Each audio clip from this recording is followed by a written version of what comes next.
so young. You make me feel so spring has sprung. And every time I see you grin, I'm such a happy individual. You make me feel so young as a bird in the springtime. You make me feel there are songs to be sung, bells to be rung, and a wonderful thing to be found. You make me feel so just like a kid again, like I did when spring had just begun. And even when I'm old and gray, I'm gonna feel the way I do today, 'cause you make me feel so gay, so gay, so young.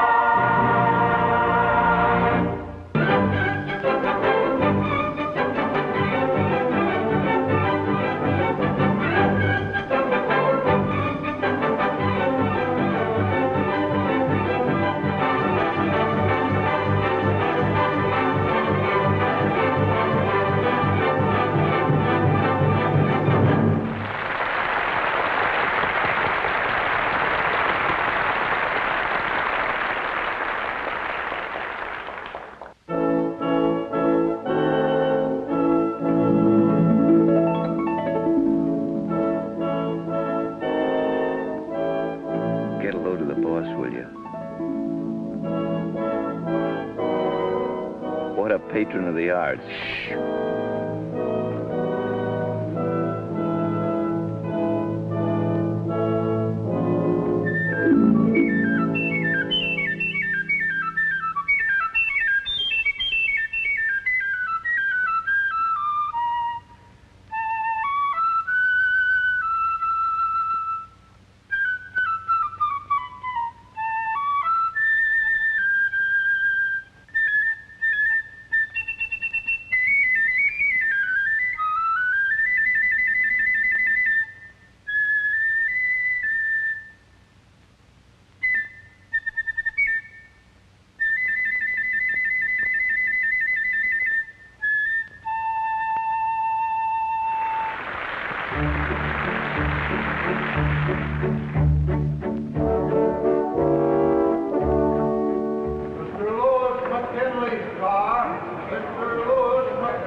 Good evening, Alice. Gee, Mr. Hodges, you were swell. Thank you, my boy. Why didn't you tell us you were going to play a solo? Boy, when you stood up at that big orchestra, it gave me goose pimples all over just knowing you. Really? Well, it's nice of you to say so. Oh, that applause. Very gratifying. What'd the maestro think?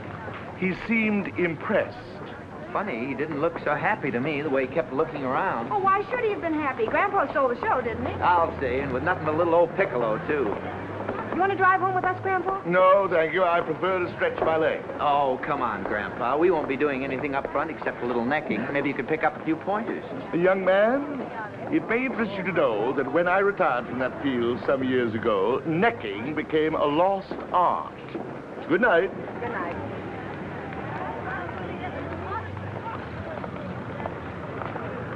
What I got? Now I understand why Grandma used to have that awfully pleased look on her face.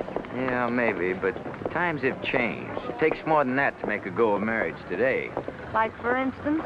Like dough, for instance, you dough. Yes, I know. You have a theory. It's not a theory, it's facts. I pointed out... All right, Joe, all right. So we don't get married. Not until I'm in a financial condition to support a wife. How, in a comfortable wheelchair? Yeah, sure, if it takes that long. Could keep my job. Lots of girls do. My dear girl, as I pointed out before, this world happens to be run on certain economic principles. But, Joe... Unless and until a man can take care of his own wife, how can he possibly succeed in the broader world of finance? World of finance, world of finance. Who cares about that? I want to get married. Can't you understand that? M-A-R-R-I-E-D. Just the same, we're not getting married until I'm assistant head of the personnel department. Oh, you economic pighead. Good night.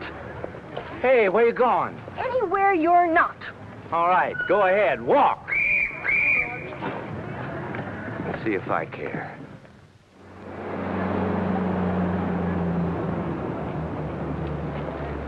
You know I'm right about not getting married now, don't you, Grandpa? Young man, kindly do not address me by that loathsome word, Grandpa. I am not your paternal ancestor, and judging from Alice's remarks last night, I'm not likely to be anytime soon, even by indirection.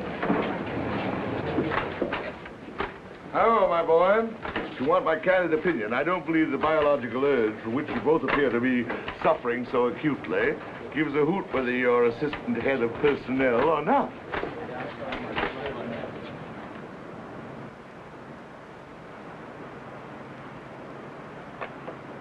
Morning, Dick, my boy. Good morning, John.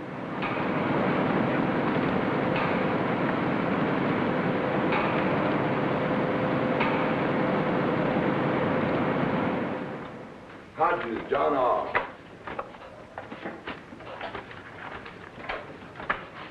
All service, Robert H. No. Marino, Joe. Oh, no. By the eternal no.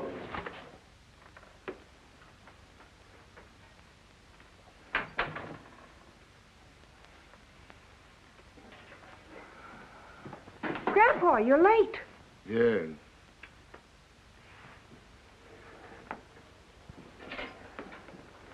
What kept you, Dad? Business. Well, for goodness sake, it's about time. Come on, everybody. I don't want to be out in that kitchen all night. You're usually the first one home, Grandpa. What you been doing with yourself? Playing the piccolo someplace? I had to see the shop foreman. I was fired today. You fired? Retired, I think they call it. What for? What have you done? Nothing, Della. Only it seems the policy of the company not to employ people over 65. Oh, Grandpa, I'm sorry. Thank you, my dear. How do you like that? Fired just because you're 65. Hey, you really 65, Grandpa? My, how time flies. Boy, has this been a wonderful day. First I get pains in the stomach. When I get home, I find my father's been fired. Well, eat your soup before it gets cold. I don't feel like soup. What's wrong with it? Not enough salt? Not enough salt, not enough anything. I tell you, if it rains tomorrow, I'll go nuts. Who said anything about rain? The weatherman? Yes, sir, that's all we need now. For it to rain and for me to catch pneumonia. Go on. How can you get pneumonia? You haven't even got a cold. Pneumonia happens to be an occupational disease with sign painters. Everybody knows that. You stand on a ladder painting names on store windows. It starts raining. You get wet. Along comes a breeze. There, you see what I mean? Pneumonia. Pneumonia just because you sneezed once, or... What's wrong with you? Cramps? Or don't you like my soup either? I assure you, my action has nothing to do with the quality of your food, Della. I'm just not hungry. So if you'll excuse me. Look, if certain people around here don't like the way I cook, just let them say so. After all, I would like to remind you that I was not raised to be a cook. I happen to be a singer, in case you've forgotten. Before I married your son, I never even had my hands in dishwater. Mother, nobody's talking about your cooking. No, but they're thinking about it. The first thing you know, somebody will remind me that I came from Brooklyn. But first, I would like to remind them that some of the finest people in the world have come from Brooklyn. Yes, and while we're on the subject, I would like to say that there is no telling how far I might have gone if I hadn't thrown away my career for the... Oh, for goodness sake. Now look what's happened. Poor Grandpa. No wonder I have any appetite left. First Grandpa gets fired, then you sneeze, then the piccolo. All we need around here is a great big shiny pipe organ.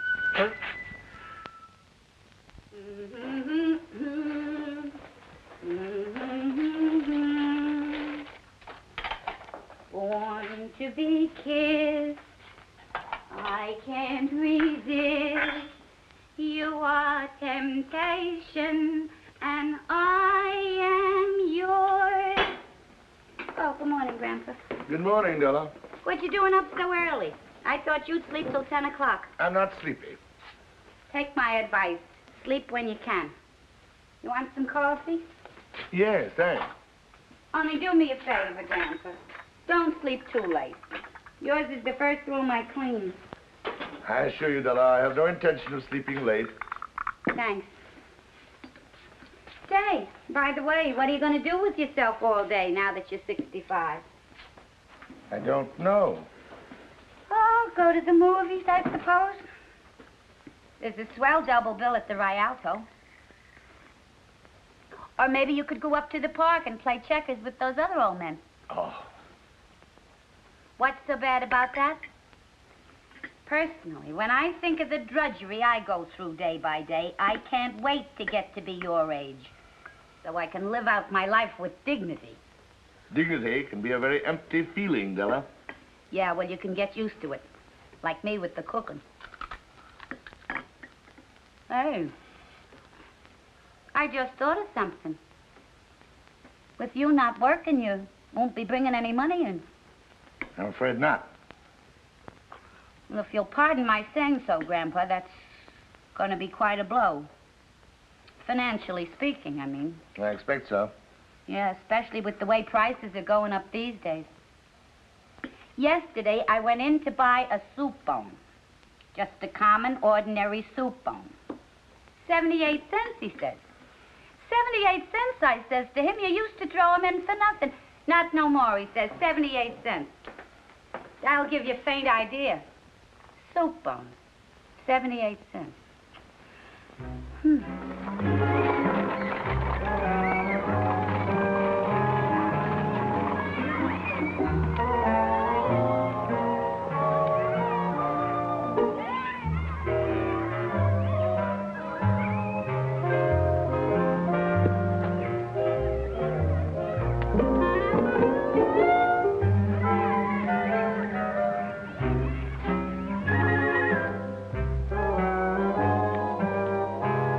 What happened then?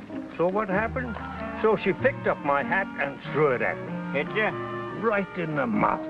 Get out of the house, she yelled. I got enough to do without you getting in my way all the time. 20 years ago, I'd have thrown her out of the window for that. I'm a Hungarian. Consolidated Motors. Consolidated Motors? What's Consolidated Motors got to do with it? That's what I'd like to know. Listen, there's a public park. Never mind, don't answer. I'll find out myself.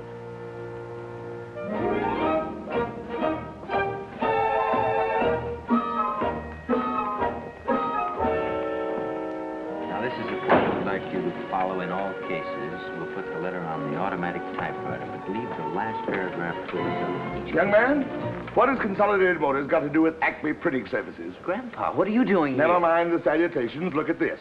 It says I've been fired because it's the policy of Consolidated Motors and its subsidiaries not to hire men over 65. I want to know what in thunder Consolidated Motors has to do with it. Search me. Hey, Erickson. This is my girl's grandfather, Mr. Hodges. He'd like to know what Consolidated Motors has to do with our 65-year-old retirement rule. Why, it's really very simple, Mr. Hodges. If you just step this way for a moment. Pardon me.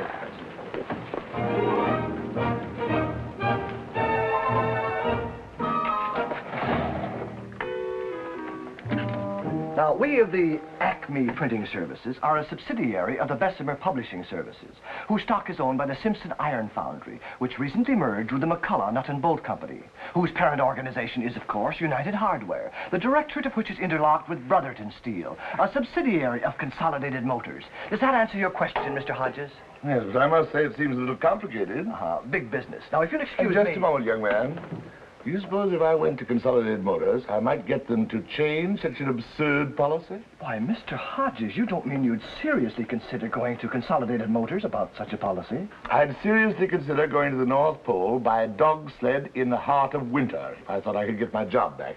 Well, I certainly wouldn't advise a trip to Consolidated Motors, Mr. Hodges. Even if you got an appointment, which is very unlikely, I don't see how Consolidated Motors could change its whole employment policy involving several 100,000 people just to please you. Now, wait a minute, Erickson. Maybe you could just write a letter to the president of Consolidated Motors. Tell him how you feel. Tell him that you... What's his name? Whose name? The president of Consolidated Motors. I don't know. Sloan, Stone, Ross... Do you know, Mr. Erickson? No, but I'll find out. Mr. Benson, who's president of Consolidated Motors? The president of what? The president of Consolidated Motors. You got me. Why? Never mind. I'll call Mr. Gallagher's office. Mr. Gallagher's vice president in charge of personnel. Yeah? Pardon me, Mr. Gallagher. Erickson speaking. Do you happen to know who's president of Consolidated Motors? Used to be Knudsen. No, he was president of... Anyhow, listen, I'm busy. Yes, Mr. Gallagher. Thank you, sir. Oh, Mr. Gallagher doesn't know either. Amazing. Absolutely amazing. Here's one of the most important men in America. A veritable giant of industry. One of the powers behind the producing genius that is America. A man whose decisions affect millions of people. Yet nobody even knows his name. Fairless. That's it. Fairless. He's president of U.S. Steel.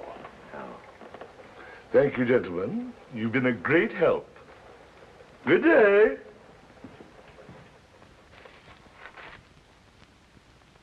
Here it is. I found it. Consolidated Motors. Look, Harold P. Cleveland, president. Congratulations, miss. Whether you're aware of it or not, you have just solved one of the great mysteries of the age.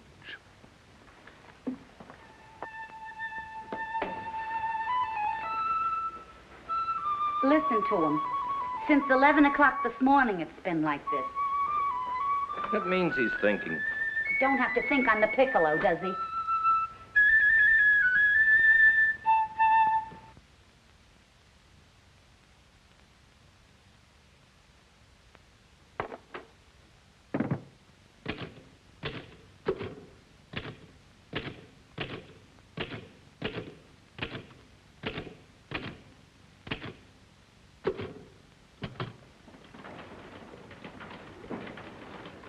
Good morning, Mr. McKinley. Good morning, Harriet. Bring in your book and the mail. Yes, Mr. McKinley.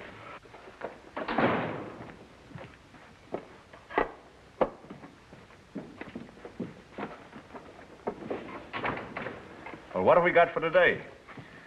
11 o'clock appointment with Mr. Gallagher, personnel.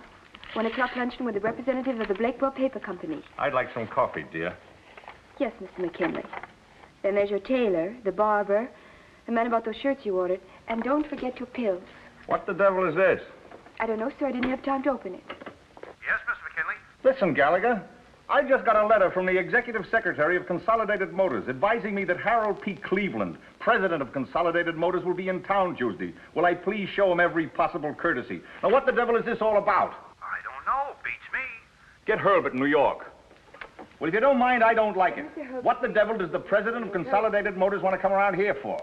Maybe he's just passing through. Okay, but I wish you'd please tell me what the devil this is all about.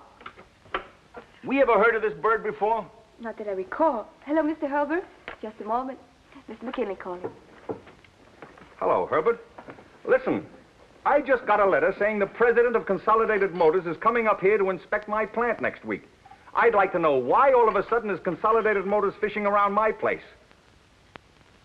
Well, maybe it is just a goodwill tour, but I don't like goodwill tours, so do me a favor. Get a hold of whoever you can and find out if there's been a change in Consolidated Motors' policy toward its subsidiaries. Maybe they've decided to quit printing, make more cars or something. Okay, call me back. I want every executive in the conference room at 10:30, and cancel Gallagher. Yes, Mr. McKinley. Send off 3 copies of this as soon as you can. Yes, Mr. McKinley. Listen, gentlemen, the president of Consolidated Motors is coming here next Tuesday to inspect our plant personally. I don't mind telling you, I don't like a lot of big shots sticking their noses in my business. How do we know they haven't decided to convert this place into an assembly line for automobiles or washing machines? And remember, you fellas are in this just as deep as I am. Your very jobs may depend upon it. As I see it, our only hope is to make a good impression. I'd like to see some drawn looks on your faces, as if you'd been working overtime for months. And I'd like to see this place really humming. That's all. Gallagher, how about that trouble we've been having with the bookbinders local? Oh, we've got at least a month before any decisive action will be taken on that, Mr. McKinley. Well, never mind how much time we've got. I'd like to strike a note of accord in time for the inspection. Give an impression of a smoothly functioning factory full of happy employees. Now, what do they want? Another restroom on the 2nd floor. Okay, get it installed immediately. I'm not letting our relations with Consolidated Motors be disrupted over some bookbinder's comfort. Harriet, who's head of the program committee at the Chamber of Commerce? Arnold Willoughby. I want to talk to him on the phone. Oh, but then get my wife, dear.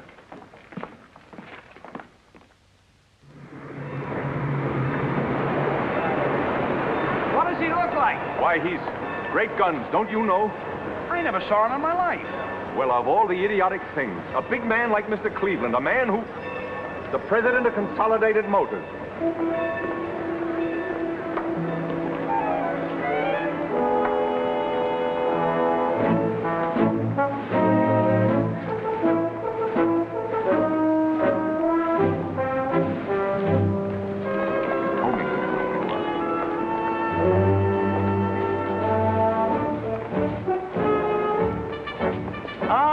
McKinley, what a pleasant surprise to find you here. I hadn't anticipated such a welcome. You're...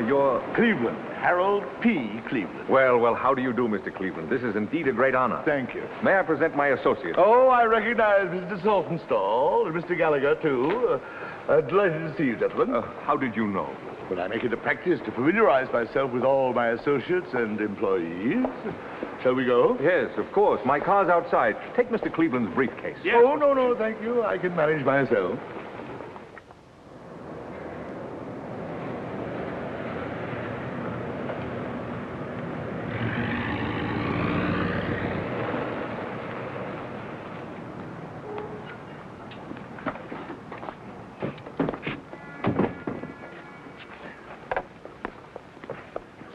Any special department you'd like to inspect, Mr. Cleveland? We'll start with the hand press department in the composing room. Afterwards, I'd like a word with your executives. Yes, indeed. I've already issued orders for all our executives to place themselves at your disposal. Splendid. Mr. Cleveland, may I ask, is there any special significance to your visit? Special significance? Not at all. It's only a routine inspection tour.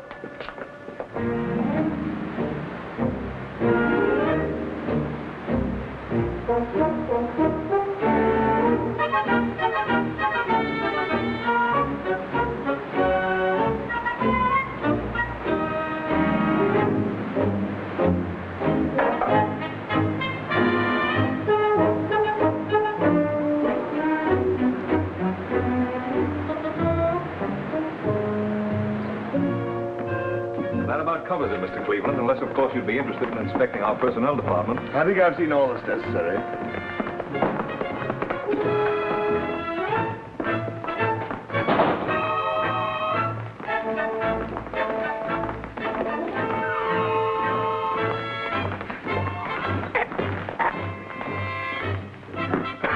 Here we are, Mr. Cleveland. This is our conference room. What's the matter? Come in, gentlemen.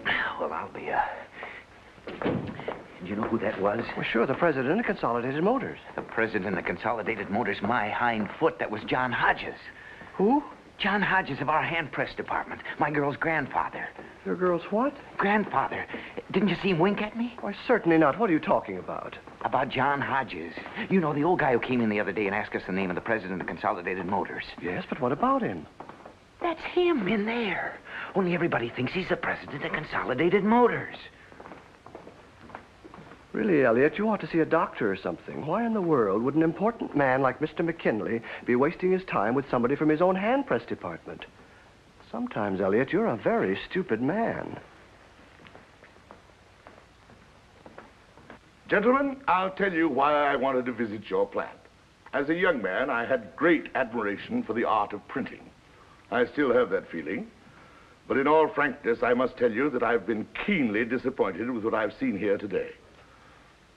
Well, you've got this place running like an automobile factory, and that's downright foolish. Not one single white-haired man did I see on the job.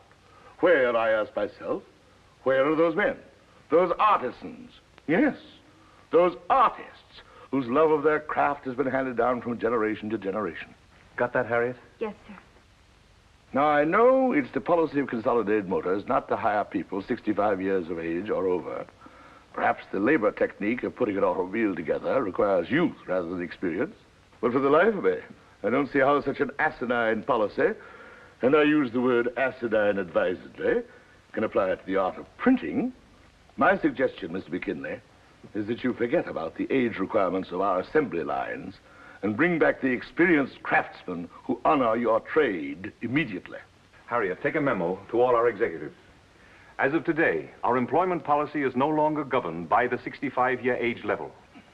All employees who have been retired for that reason during the past year are to be notified immediately that their jobs are open, provided they wish to return to work. Thank you, gentlemen. Now, if you'll excuse me, I have a train to catch. But, Mr. Cleveland, you can't leave just yet. I've arranged a luncheon in your honor at the Chamber of Commerce. What? And I've even taken the liberty of engaging a suite for you at the Commodore. And my wife is expecting you for dinner tonight. I'd never live it down if you didn't show up. Well, in that case, why not? Thank you, Mr. Cleveland. This way, please. Pardon me, Mr. Cleveland, but wouldn't you like me to send you a copy of your speech? Oh, thank you, young lady. I don't think it's necessary. I'm sure my suggestions are going to be carried out. Oh, yes, indeed, Mr. Cleveland. Well, anyhow, Mr. Cleveland, I want you to know I think your speech was grand. I felt real honored just to hear it. Oh, no, my dear. It's I who've been honored. Good day. For men of mature experience. Is he still in there? Who? John, I mean, Mr. Cleveland. Yes, he's speaking now. Wait a minute, you can't go in, only members. But I gotta go in. I gotta find out if he's... Get this to the But you can't. Today, I hear a great deal of talk in this country about the dangers of inflation, which may lead to another economic depression. In a society as complicated and delicate as ours, we must leave no stone unturned in our search for stability. And in these old and expert men of 65 and over, there is a great fund of stability.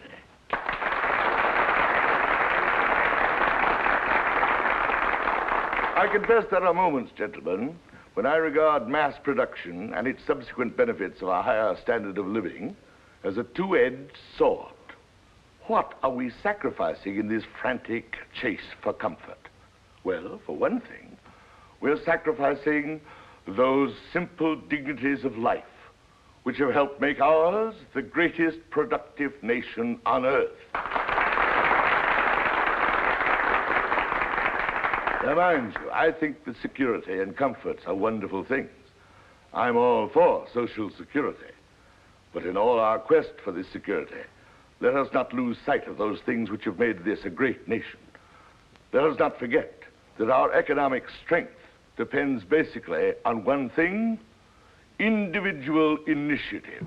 We here in America have a great tradition to uphold, a tradition of hard work, a tradition of opportunity, a tradition that every man may go just as far up the ladder of success as he individually is capable of going. A tradition that no one, in government, in industry, anywhere, can tell him what he can do and what he can't do, when he can work and when he can't.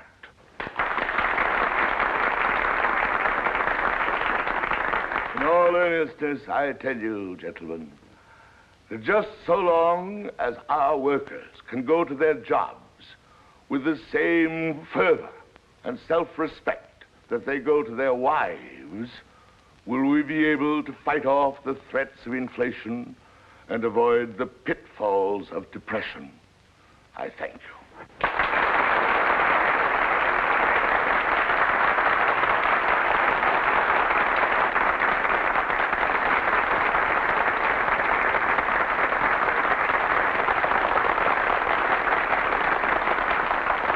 Mr. Cleveland, may I have your autograph? Oh, delighted. Oh, I'm sorry. I'm not permitted to sign autographs. Company policy, you know. Oh, Congratulations, gee, Mr. Cleveland. Sorry.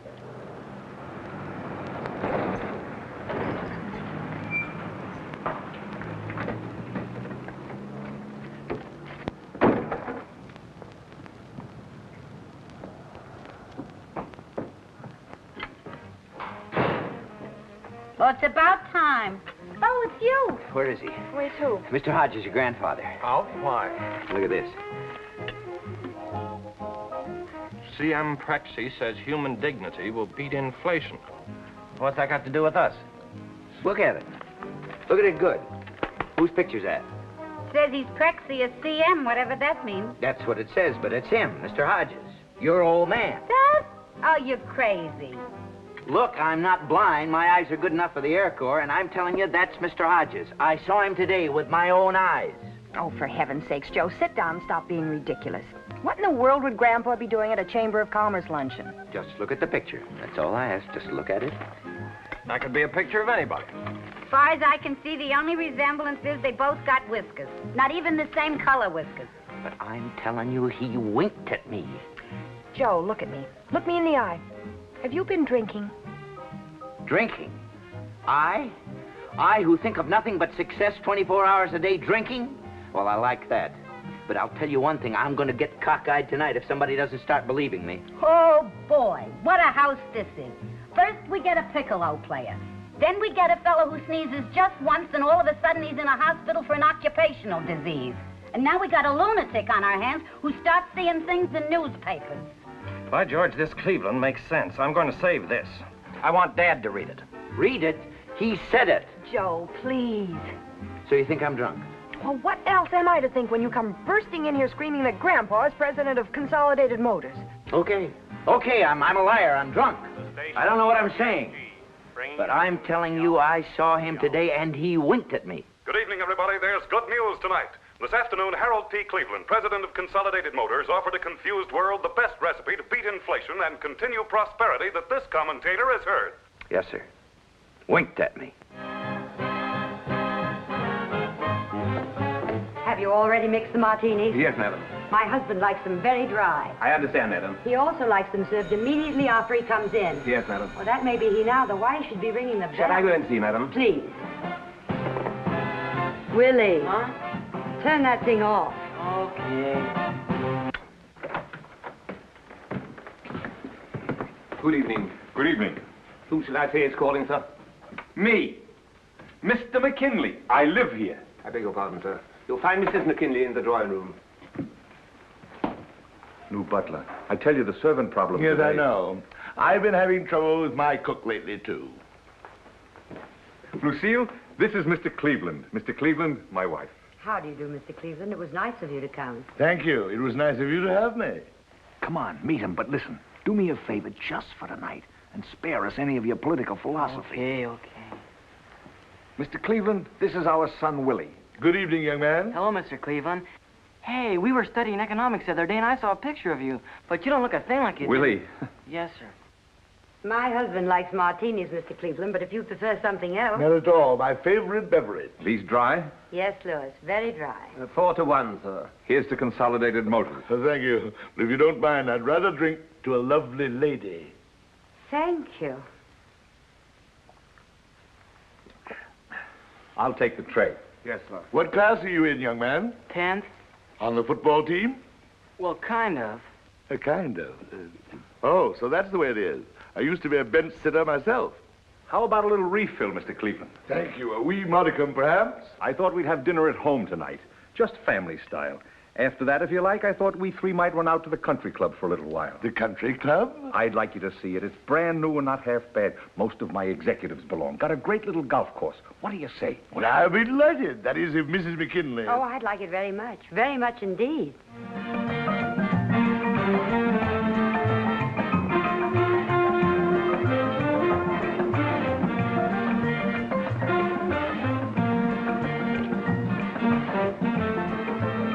By Jove, I want to dance. I haven't danced in 25 years at least, and suddenly I want to dance. May I have this dance? Of course. You mind? Not at all. Go right ahead.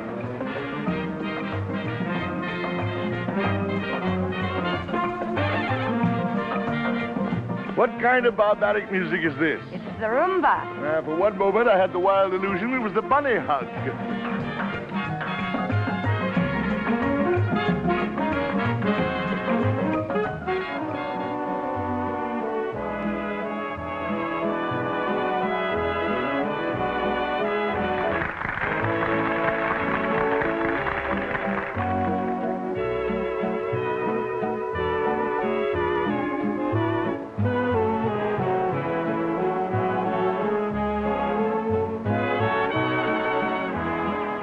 Get out of here. Why? We just got here. Look, Mr. McKinley. Mr. McKinley.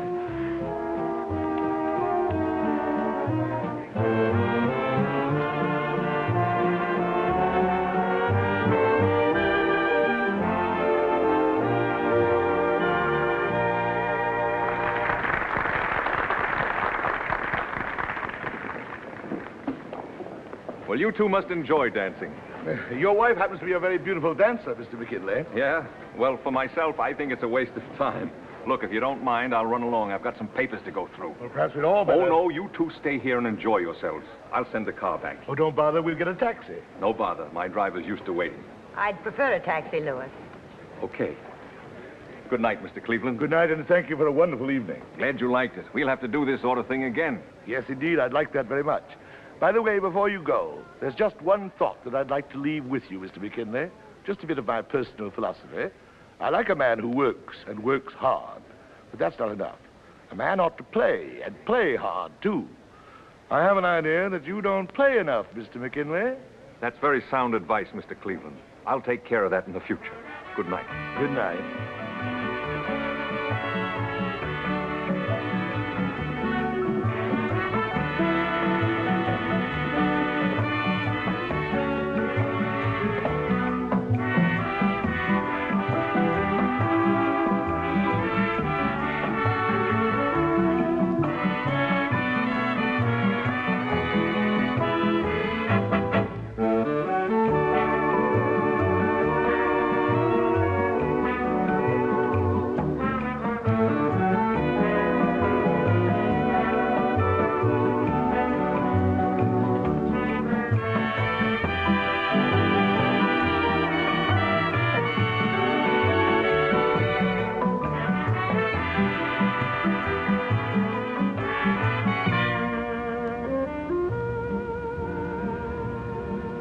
you mind if we get out here?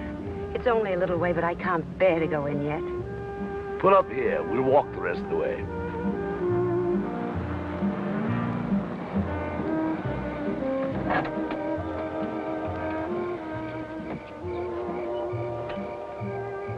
Just wait for me, please.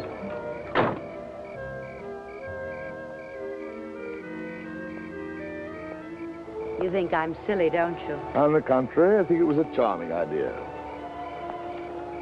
You'll never know how much this evening has meant to me. You don't go dancing often, I take it. I never go dancing. Do you and your wife? My wife died 25 years ago. Oh. That's why you said you hadn't danced in 25 years at least. I haven't done much of anything since then except work. You loved her very much, of course. Of course. People don't love each other like that anymore. No. Life's become too complicated. Young men these days are afraid to marry until they can offer their wives all the frills of security and comfort. I don't think it was that way with us. I loved my wife, I loved my work. Life somehow just went on with a sort of simple grace.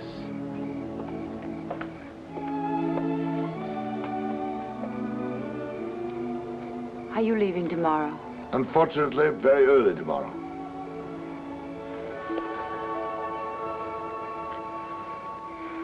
Sorry, I don't know what's the matter with me. But I've been so happy tonight. So really happy. It's been so long. Good night. Good night.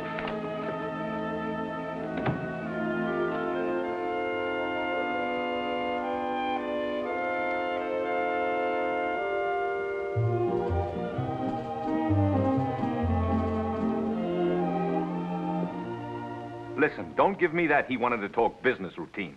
Funny, but every time I want to talk business, you're always too busy. But it's true, Mr. McKinley. You know, as a rule, I never mix business and pleasure. I only thought that Mr. Gallagher and I could take some of the office burdens off your shoulders. Office burdens? well, that's a new one. And another thing, since when do you have to dress up like that for a business conference? Okay. Tell Gallagher I'll take up this matter with him in the morning. Good night. You two must have closed up the joint.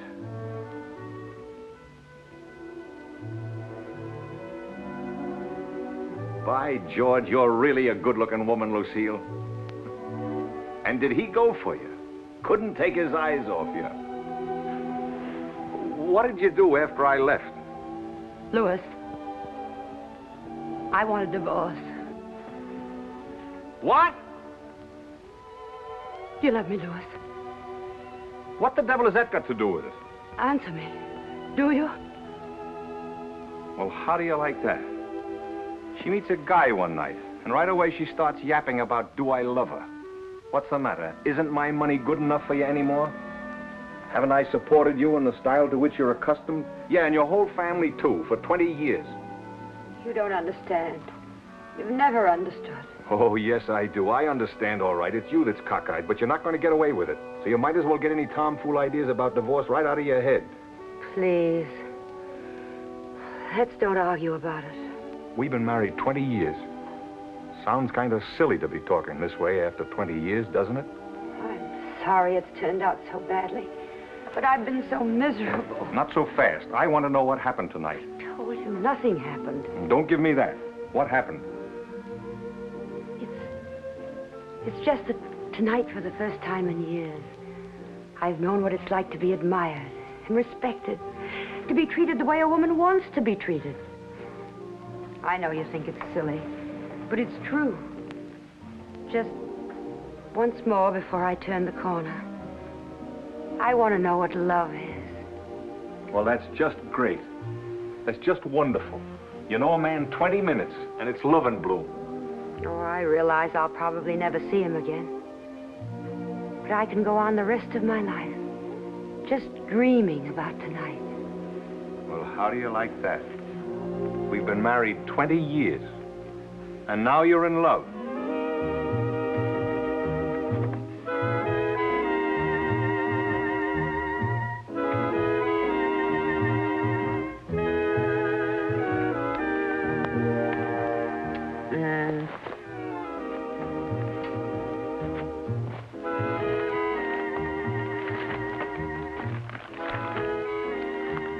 that looks nice. Only $20 down. Yeah, but with the present credit system in this country, controls and all that. Joe, we're talking about a bedroom suite. My, up so late? The Prexy of CM. So I'm crazy, am I? I'm drunk. Look at him. Grandpa, your beard. Dad! Look, Mr. Hodges, before you say a word, will you do me a favor? Will you tell these people this? Dad, what have you done to yourself? What happened? You stay out of this. I want to get this matter settled first. Once and for all, are you or are you not the president of Consolidated Motors? My boy, you've no idea what I am. There, you see? I told you so, but nobody'd believe me. Oh, no. But why, Grandpa? Why did you do it? I wanted my job back. And just for that, you go out and pretend you're president of Consolidated Motors? I didn't count on it getting so involved, Ella. I thought I'd just establish a new hiring policy and then come home. You didn't count on its getting so involved. Boy, that's a good one. Get a load of this. Oh, an atrocious picture. You'd think with all the photographers there are in this town, at least one would have got me in focus. I give up. Honestly, I give up. My own father. Pardon me for asking, Grandpa, but what happens tomorrow when the real president of Consolidated Motors finds out he made a speech today? I'm sure I don't know, Della, but I must say it reads like a very good speech. I'll tell you what's going to happen. This is what's called confidence work, like selling phony stock. You can get 5 years in jail for this sort of thing. Really? So much? Personally, I give them 24 hours before they put you in jail. Unless, of course, you turn yourself in. That way they might be a little more lenient. I was in a show once where this fella pretends he's somebody else, only he ain't. Oh, boy, what they did to him. Holy smoke, I just thought of something. That jerk Erickson. I told him about it, and he's just the sort of heel that'll turn you in because he knows he'll probably get a promotion for it. Just my luck. He turns you in, and they make him assistant head of personnel. You sure about that? He'd turn his own mother in to get that promotion. He's that type. Well, then why don't you turn him in? Why should that other jerk get all the credit? I couldn't do a thing like that. Oh, don't be so noble all of a sudden. You want to marry Alice, don't you? Well, yes, but Yeah, and you can't or you won't till you get that promotion. No, but that's... There's no buts about it. This is your big chance. I can't do a thing like that, Mrs. Hodges. Why, if it weren't for him, I'd never even have known Alice. Somebody's going to turn him in. Not me. Listen, Grandpa, will you tell Rover Boy here that he ain't putting you behind the 8 ball if he turns you in? Joe's of age. He can make his own decisions. I've already made my decision. I'm not going to do it. Well, for goodness sake, why not? You've all accused me of being just a man of facts and figures and economics. Well, you're wrong. I'm also a man of heart and blood and soul. And I'm not going to do it. I've got principles. Joe. Well, how do you like that? After all the time he spent hanging around this house, all of a sudden he's got principles. Good night, all. You're really a wonderful person, Joe. Oh, she was nuts, even if she is your mother. In this awful world where everybody's cutting everybody else's throat, you still have some decency left. I'm proud of you, Joe. Oh. You have real dignity. Yeah? I love you, Joe.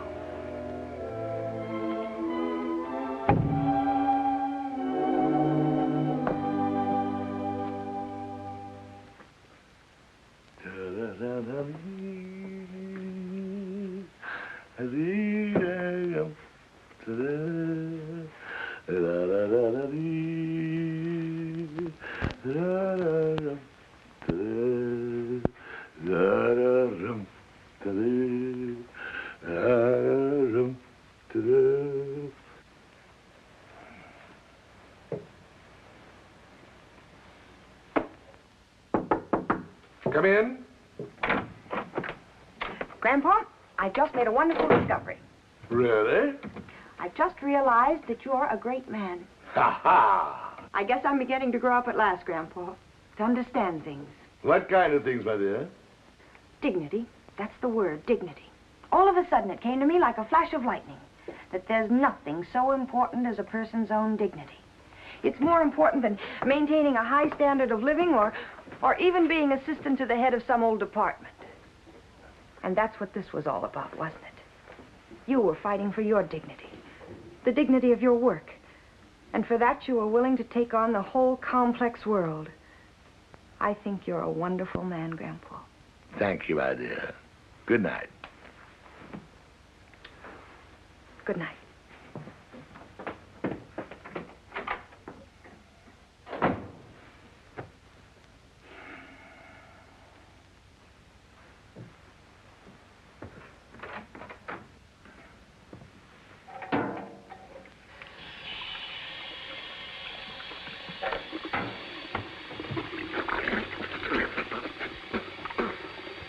Egad.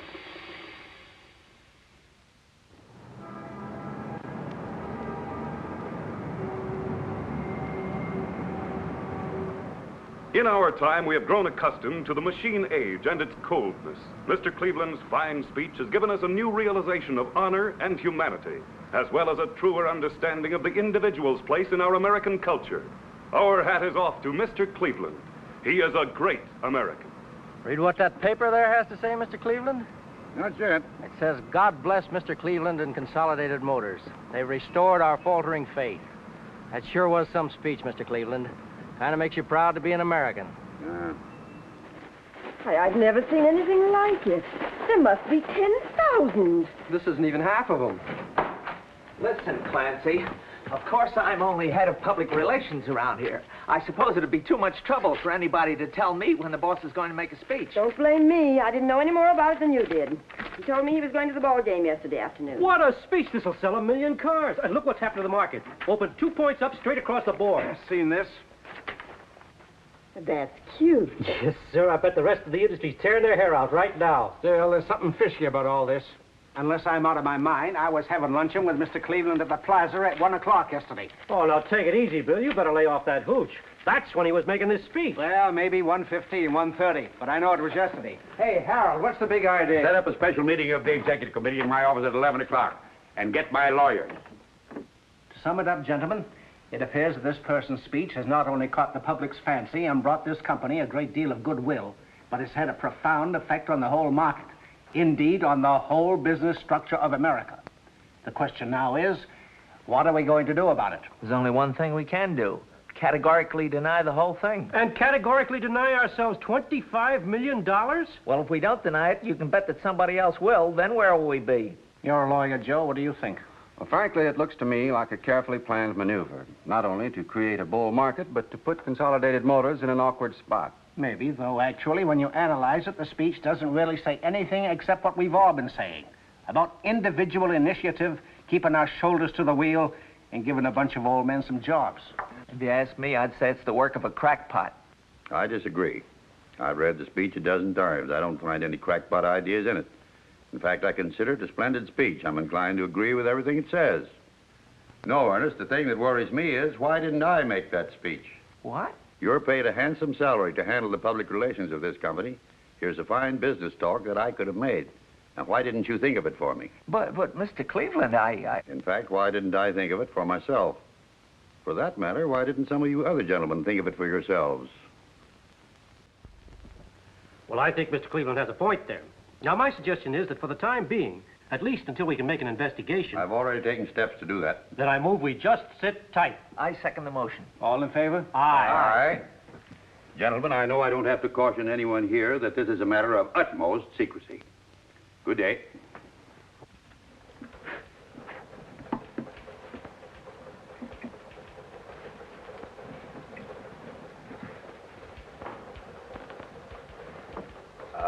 Say, Frank. Yeah? You remember my telling you yesterday about the president of Consolidated Motors and how it was really an old guy in our hand press department? So? You haven't told anybody yet, have you? Well, hardly.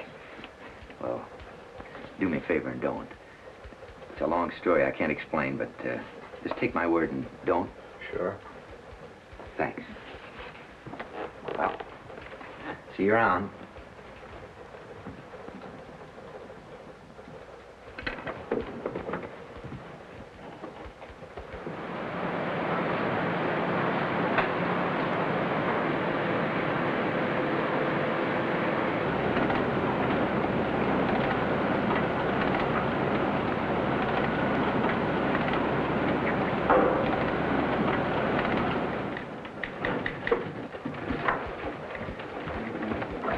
Hold his best. Thank you. Come in.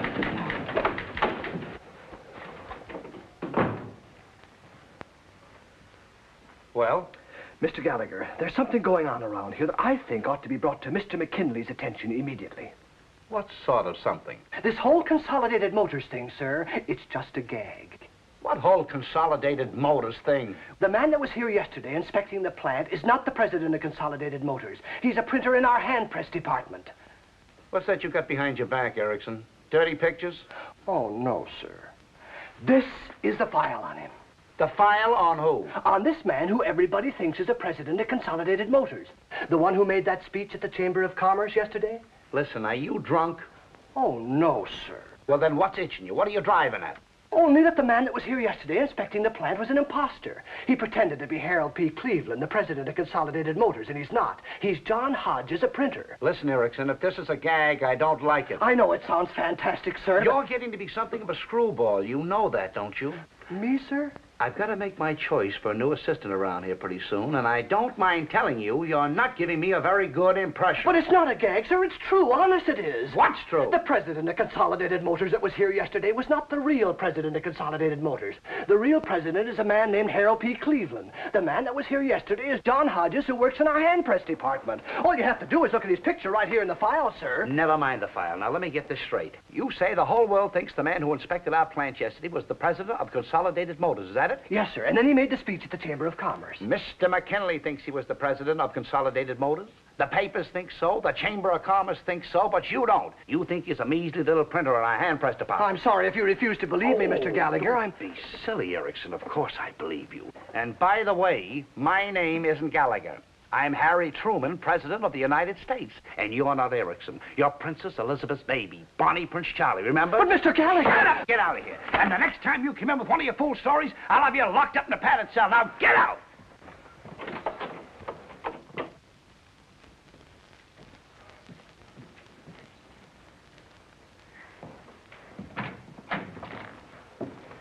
Mr. McKinley in? Who's calling, please? Kleinbaum's the name. Mr. Rigel. Mr. McKinley's in conference. Perhaps if I could help you. I hear you had quite a bit of excitement around here yesterday. Excitement? What kind of excitement? With Mr. Cleveland, I mean. Oh, yes, of course. Mr. Cleveland. Did you meet him, miss? Meet him? I took dictation from him. Yeah? I'll tell your boss he sent us. Just a moment.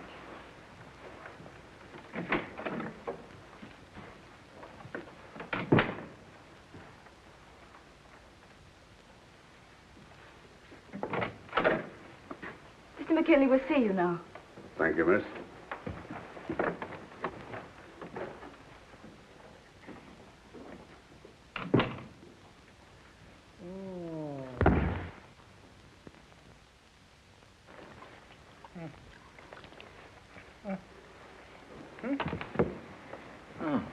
How do you feel? Oh, here, take a swallow of this. Yeah. There, you'll be okay. You sent for the doctor. I don't want a doctor. And you keep out of here, too. I was only trying to help.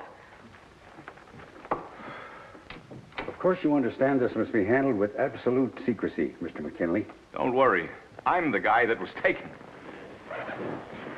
Why, if this ever gets out, they'll laugh me right out of town. Don't excite yourself, Mr. McKinley. Why shouldn't I excite myself? My whole life's been disrupted.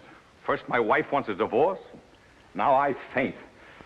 All on account of this phony. Oh, the crook, the dirty, low-down crook. I took him to my house for dinner. Just wait till I tell my wife. Oh, boy. Will I laugh right in her face.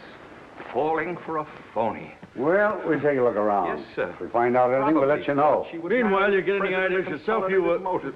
Live in a palace. Oh, boy. Will I laugh right in her face.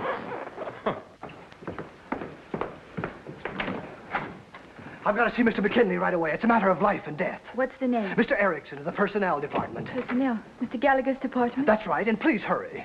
Mr. McKinley's very busy. He can't see anyone. I think Mr. McKinley would rather have things go right along as usual, miss.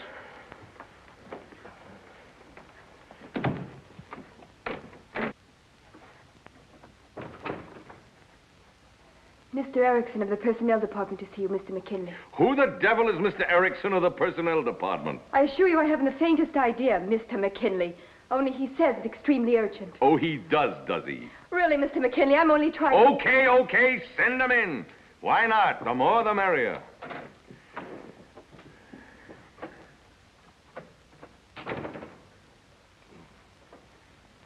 Well? Mr. McKinley, I have reason to believe that the man who was here yesterday, posing as the president of Consolidated Motors, was really an imposter. How would you like to be fired? Sir?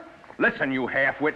If you dare breathe another word of what you've just said to me to a single soul, I'll have you thrown out of here on those pencil-striped pants of yours. Mr. McKinley, I have the man's file right here, his picture. Shut up and get out of here before I brain you. Yes, sir. Wait a minute. Yes, sir. Give me that file. Yes, sir. Mr. McKinley, control yourself. Go fry an egg. Well. Oh. Well, thank you. Don't do anything until you hear further from me. Goodbye.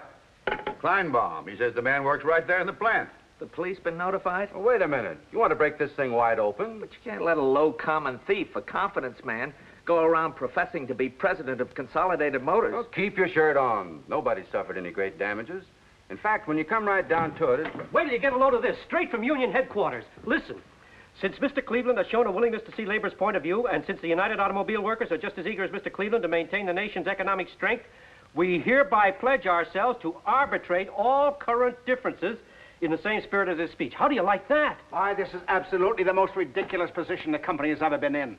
Looks like we're saddled with that fool speech whether we like it or not. That's right. If we deny it now, we'll be accused of trifling with the future prosperity of America. As a matter of fact, in view of the sharp market rise, I'm not sure that those of us who have bought Consolidated Motor stock recently wouldn't end up in jail. Gentlemen, my advice is to emulate that estimable creature of the sea, the clam, and say absolutely nothing. I still say there's something screwy about a simple little printer pulling a trick like this. That's possible, but if so, let's just hope he gets away with it. Fancy, have my car here at 6 o'clock and phone my home and say I won't be there for dinner. That's all, gentlemen. Well, I still... Just wait till you get a load of... What the devil is this? It's the suitcase I bought 12 years ago when we were supposed to take that trip to Europe. What's it doing here? I'm going away. Listen, if you've got a fool notion like that, you better get it out of your head, because I got news for you. And you better get a good hold on the bed, because when you faint, I don't want you banging your head on the floor. What would you say if I told you we had a phony to dinner last night? A what? A phony. That bird's no more president of Consolidated Motors than I am. He's a crook, an imposter, but don't worry, I'll send him to jail if it's the last thing I do. Here's a whole record on him. Just look for yourself. Who is he? A printer. In my own hand-press department. John Hodges. How do you like that? Why, I think it's wonderful. What? I said I think it's wonderful. Look, I'm in no mood for jokes. Now unpack that suitcase and come on down to dinner. But I won't be here for dinner. I'm leaving. Now listen, just because some measly $62 a week printer in my own factory dances the rumba. Last night, for the first time, he made me realize just how empty my life has been. And stop crying. You know I can't stand tears. Well, at least tell me, what have I done? You've killed my life for me, that's what you've done. You've never loved me, not for one moment. I'm 40 years old. 43. And I just can't go on being treated like a stick of furniture any longer. I've as much right to love as anybody, even if I am 40. What you said. Have you really been so miserable, Lucille? Well, I'm sorry if I've made life so unbearable for you. I didn't know I was doing it. Well, maybe it's not all your fault, Louis. You can't help being what you are. But you are what you are, and I can't stand it any longer. Who's going to tell Willie? I'll tell him. Lucille, this is a terrible thing that we're doing. I don't like divorce. I was brought up not to believe in divorce. We were married in the church, and there's something unholy about a divorce. I wish you'd weigh this decision carefully.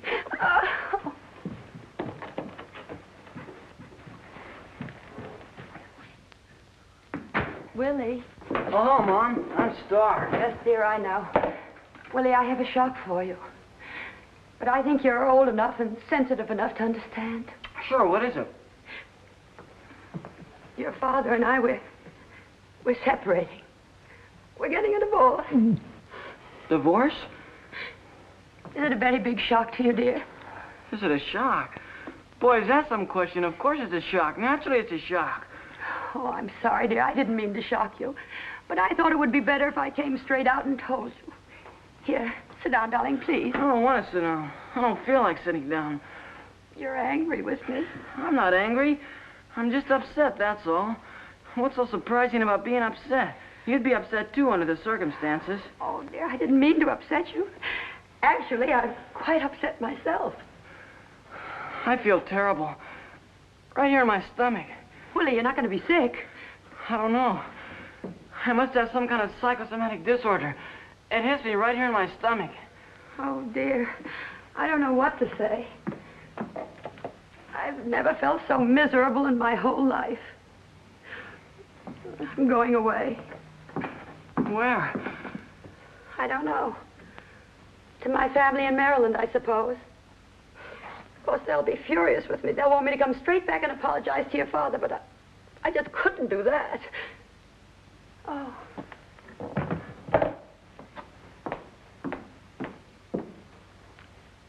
Goodbye, dear.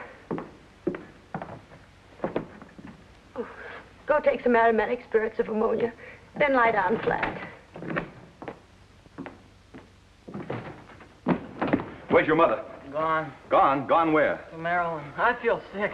I'm sick of my stomach. Listen, I got no time for you and your stomach. I gotta stop her. That's a fine thing to say, a fine thing. My mother comes in and says, don't get sick, but your father and I are getting a divorce. Then my father comes in and says... All right, all right.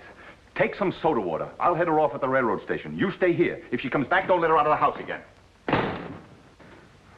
I think I'm going to be sick all over the place. And that'll show 'em. Alice. Alice, I got it. I got it. Got what? The job, the promotion. Oh, Joe, that's wonderful. Now can we get married? You said it. Just name the day and I'll be there with bells on. See, I knew. All you had to do was tell that Mr. Gallagher... I didn't tell him anything. He just called me in and said, Joe, that Erickson's nuttier than a fruitcake. How'd you like to be my new assistant? Congratulations, my boy. Thank you. You're on your way. Someday, if you're not careful, you may even be a Mr. McKinley.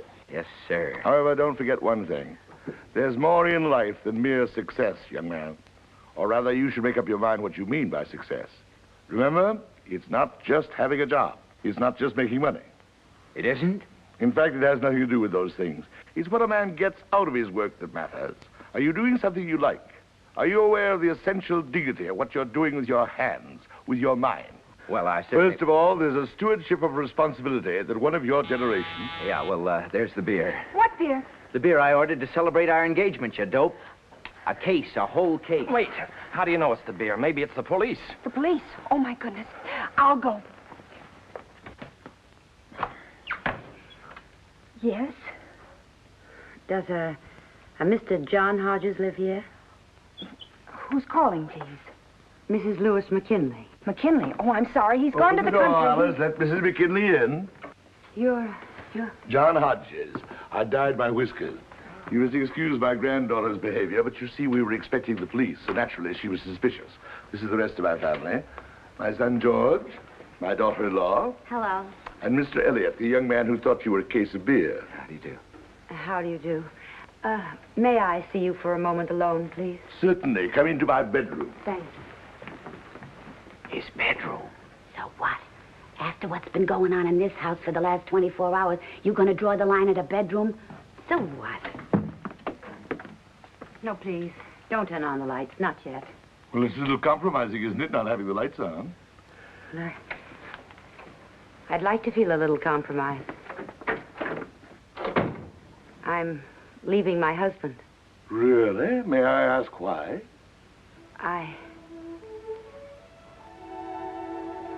Well, I told him I was in love with you. With me? But that's ridiculous. You've only seen me once. That doesn't matter. I know you for what you are. A gallant and wonderful man who respects me and acts like a gentleman. Even if you are what my husband said you are, a phony. Did your husband say that? Oh, he said some terrible things about you. He said you're a crook and an imposter and he's going to put you in jail. But I don't care. I'll stand by you. I'll even go to court and testify for you. And you can testify for me. Mrs. McKinley, I'm going to turn on the lights. Oh, no, please. Not yet. Yes, Mrs. McKinley. Now, immediately. Mrs. McKinley, though I may be everything that your husband says I am, and everything that you believe me to be, I am emphatically not a correspondent in a divorce suit. Do I make myself clear? Then last night was just last night? Mrs. McKinley, you're a very handsome woman. You dance extremely well. You also have a gift for summing up a situation. Last night was simply last night. I'm sorry if my bluntness offends you, But I assure you I have no intention of coming to treat any man and his wife, especially one as impulsive as you are. Perhaps if I were 30 years younger... Oh, no, please. Don't blame yourself. I understand, and I deserve this. I guess I'm just a silly woman who's made quite a fool of herself. And though it pains me to say so, you are. My husband and I have been married for 20 years, and this is my first infidelity. You don't say. He married me because I was society, and I married him for his money. Not that I couldn't have fallen in love with him. He's not bad looking, you know. On the contrary. He has a certain vibrance. Oh, yes, I'd say he's full of vibrance. Sometimes there's something almost exciting about him. Only he's not in love with me. How can you be so sure? Well, at first I thought he might be in love with me. I can remember he used to kiss me with all the tenderness of a wild stallion? Then after a while, he never kissed me at all. Life was just a succession of fur coats and invitations to dinner. That's all I've been, an invitation to dinner. Mrs. McKinley, do you know what I think? I think you're in love with your husband. Me? I have an idea that if you were to kiss him once, just once, with all the tenderness of a wild mare? Mrs. McKinley, I think we both need some coffee. Let's get out of here. I knew this would come in handy. Here, hang on to that. Serviette? Hey, the beer. I'll get it. Yes? My name is Harold P. Cleveland. I'm looking for Mr. John Hodges. They're here. Who? Some man who says he's Harold P. Cleveland. The one with the black beard? That was Grandpa. Here, I'll handle this. You got a warrant? No. Nobody gets in here without a warrant. Who is it now? Some flatfoot pretending he's Harold P. Cleveland. Who does he think he's fooling? Anybody knows that Harold P. Cleveland wouldn't be coming here personally to make the arrest. Good evening, sir. You were looking for me? You're John Hodges? I am. I'm Harold P. Cleveland. How do you do, Mr. Cleveland? Won't you come in? Thank you. Mr. Cleveland, I'd like you to meet my son, George, my daughter-in-law, Della. Hello. Mrs. McKinley, my granddaughter, Alice, and her fiancé, Mr. Elliot. How do you do? We're celebrating their betrothal. Oh, congratulations. Take Mr. Cleveland's hat, Alice. Oh, no, thank you. I can only stay a moment. You're not Harold P. Cleveland. You can't fool us. But I am Harold P. Cleveland. If you don't believe me, my chauffeur is outside. Ask him. How do we know he's your chauffeur? Well, I don't usually carry much in my wallet. But here. Sorry I haven't my fingerprints.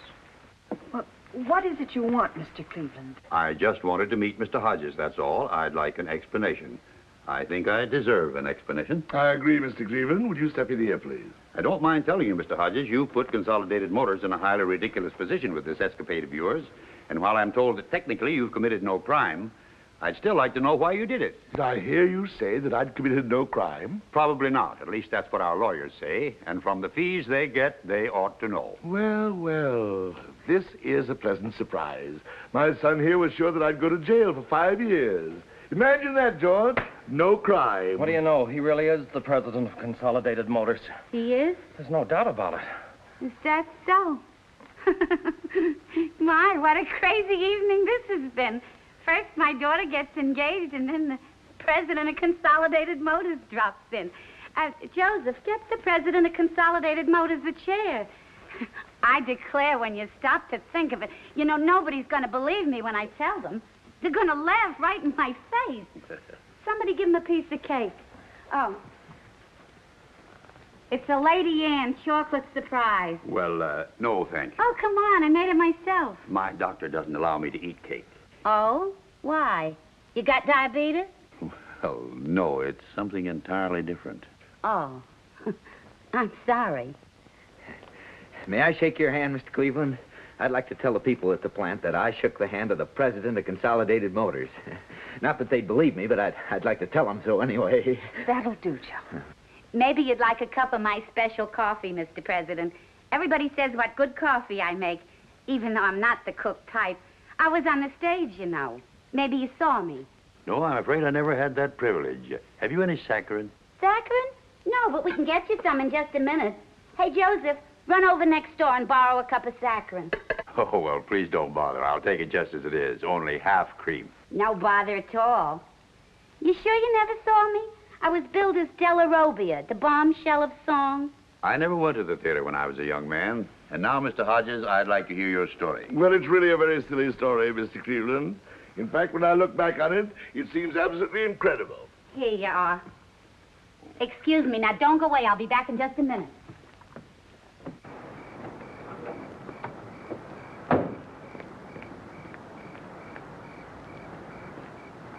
Of course, going to the Chamber of Commerce was something I hadn't counted on. The beer. Mr. McKinley. I thought I'd find you here. Yes, Louis. Okay, all right, I love you. Do you hear? I love you. Now come on home and stop this I nonsense. beg your pardon. You keep out of this, whoever you are. This is between me and my wife. Who are you anyway? Harold P. Cleveland, President of Consolidated. Listen, I've heard all the Cleveland that I want to hear. It's all right with me if I never hear that name again. You understand? Now come on home, will you? I apologize for whatever I did. I said I apologize. Right, Louis, only don't shout so. I'm not shouting. I just said I apologize. Yes, dear, I heard you. Dear? Did you call me dear? Yes, dear. Well, I'll be... Hodges, you're fired.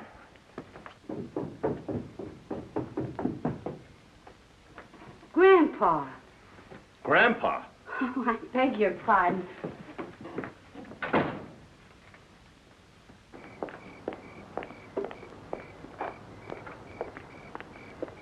Well, who the devil's car is that? Mr. Harold P. Cleveland, president of Consolidated Motors. Harold P. whose? The man you yelled at inside, dear. And that, Mr. Cleveland, is the whole story. And quite a story it is, Mr. Hodges. Pardon me for suggesting it, but I just happened to have this album laying around, and only this afternoon I said to myself, Della, if the right part... Della, there's no time for that now after what's just happened. After what's just happened? Dad's been fired. That's what. Fired. Fired? What, again? It's all right, Della. I knew all the time it wouldn't work. Oh, fired, and after all the trouble we've gone through. Mother, please. Okay, but it's a fine time to tell us, right in front of the president of Consolidated Motors. If you've really been fired, Grandpa, what are you going to do? Well, I know one thing I won't do, and that's go sit in the park and feed the pigeons. How would you like to work with me in New York, Mr. Hodges?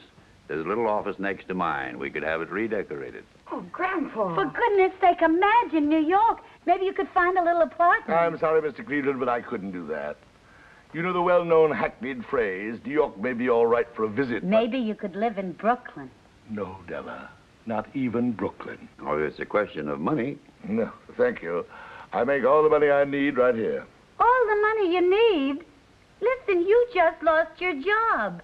And with the price of soup bones going up... I'm sorry, Della. You'd have lots of leisure. I'd only want you around for advice in public relations matters. Maybe we could go to a ball game together occasionally. Thank you, Mr. Cleveland, but no. This is my home. My family is here. We're happy. That is, as happy as people need to be. I have my health. I eat what I like. I drink my coffee without saccharine. I don't have to make speeches unless I want to. Go to board meetings. Worry about stockholders, unions, income taxes. Come to think of it, Mr. Cleveland, why don't you move out here? You're still young enough to get a good job. Now, please, Mr. Hodges, don't tempt me. Well, I must be running along. Good night, everybody. Good night, sir. Well, don't look at me. He's your father. I'm sorry you won't come with me, Mr. Hodges, but I think I see your point. Thank you. As to your job at Acme Printing, I wouldn't worry about that if I were you. You heard Mr. McKinley fire me. Mr. McKinley apparently has high blood pressure. I'll send him a note tomorrow. No, I'll make it a directive that you're to have your job as long as you want it. Well, thank you. You've been very understanding. If there's ever anything I could do for you... Well, if you should ever get an idea for another good speech... It would be a pleasure, Mr. Cleveland. A pleasure indeed. You're a great man, Mr. Hodges. A truly great man. Thank you, Mr. Cleveland. So are you. Good night. Good night.